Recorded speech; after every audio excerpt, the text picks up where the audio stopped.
for news that's short, sharp and Are shrewd. you talking about the podcast or me? Both. Backhanded compliment. This is Up Late with Ben Harvey.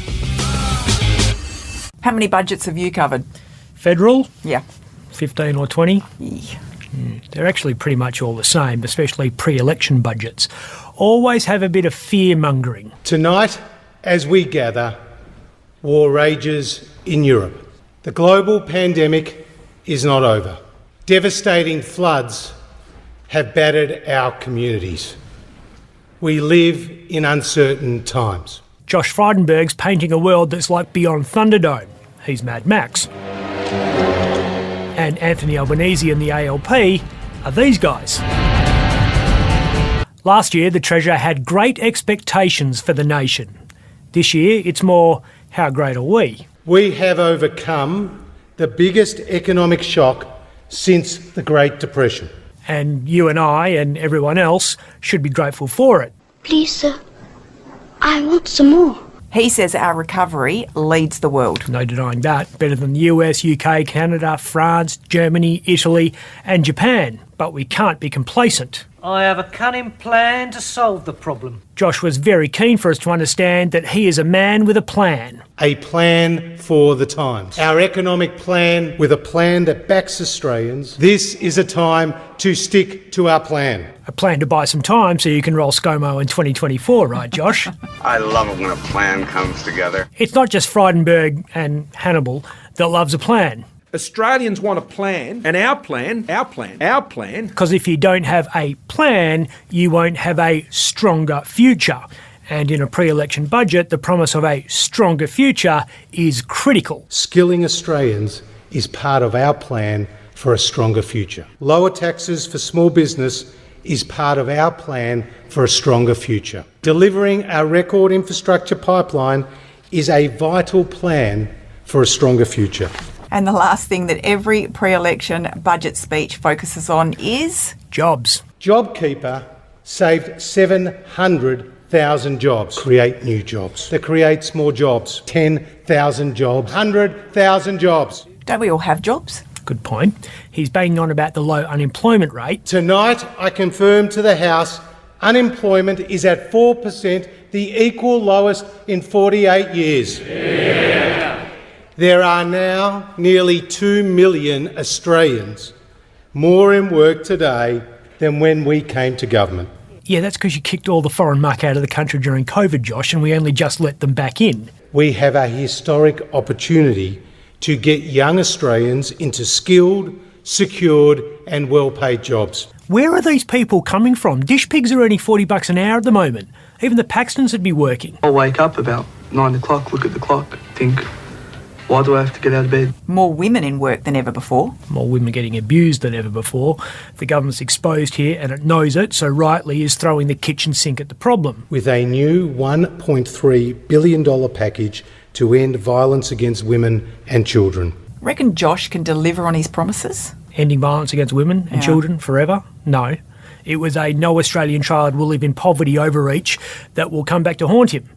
As for the other promises, well, Josh is the Deliveroo of Australian politics. And this is what we deliver tonight. More people would be in work and we delivered. And we delivered. We delivered. This guy's still gloating about delivering on last year's budget. Last year's budget saw a landmark $2.3 billion investment in mental health. In last year's budget, Before. You're living in the past, Marge. Quit living in the past. Couple of one-off payments. We've been drip-fed these ones. 6 million people get $250 cost of living payments, which, if Josh's timing is right, will be delivered on the morning of the election. pensioners, carers, veterans, job seekers, eligible self-funded retirees and concession card holders will benefit. And there's a one-off cost of living tax offset. $420 cost of living tax offset for more than 10 million low and middle income earners. Which is good news for McDonald's and meth dealers, which is where a lot of the money will be spent. Hey, at least petrol will be cheaper for 6 months. We picked this one in last night's episode. We did. Whatever fuel cuts we do end up getting won't be permanent,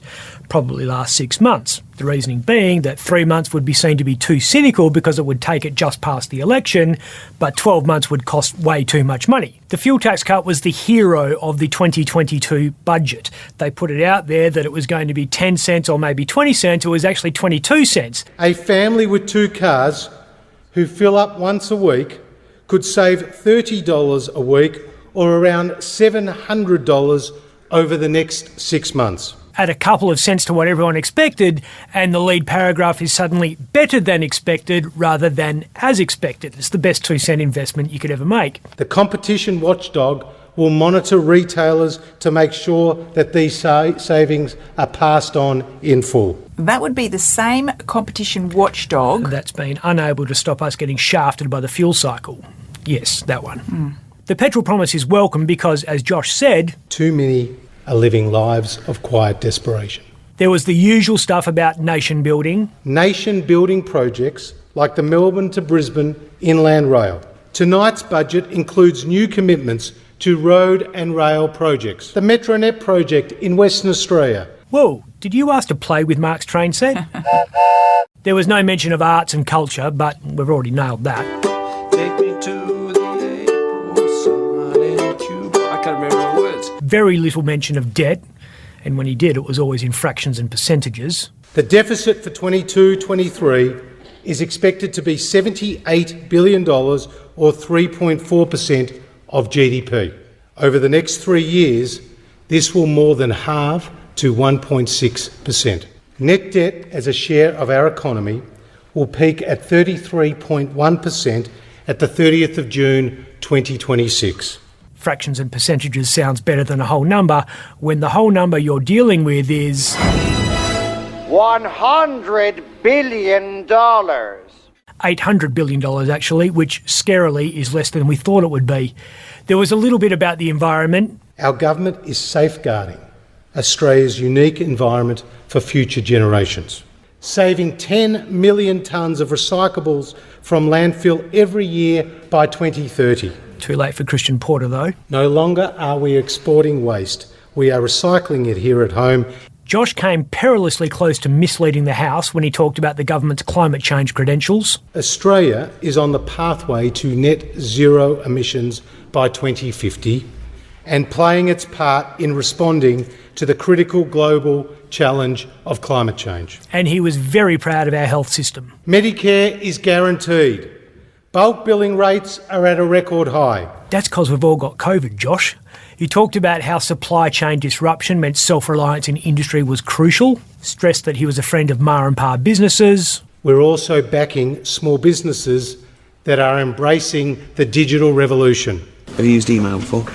Yeah. Yeah, it's easy, isn't it? Was committed to protecting us from email scammers. $9.9 billion 10-year investment in Australia's offensive and defensive cyber capabilities. And he hinted at a new aged care strategy. Dose the old dears up with Oxy so they stop complaining. More than $340 million in new funding to embed pharmacy services within residential aged care facilities. Strengthening national security is also high on the agenda. This one always plays well. The lesson of history is that weakness invites aggression. But it's an expensive exercise. A 10-year defence capability plan worth more than $270 billion. So it's a good thing we're selling a lot of iron ore, principally to foreign powers, who are busily turning it into this, and these, which means we need to spend more on our military. Expanding the size of our defence workforce at a cost of $38 billion. Which requires us to make more money from selling more iron ore. It's a panic! And the war keeps raging. Yeah, it's a dangerous world out there. Welcome to another edition of Thunderdome! Don't worry, Josh has got our back. We don't need another hero. I'm Ben Harvey. If you'd like to watch Up Late with me, Ben Harvey, search for The West Australian on YouTube.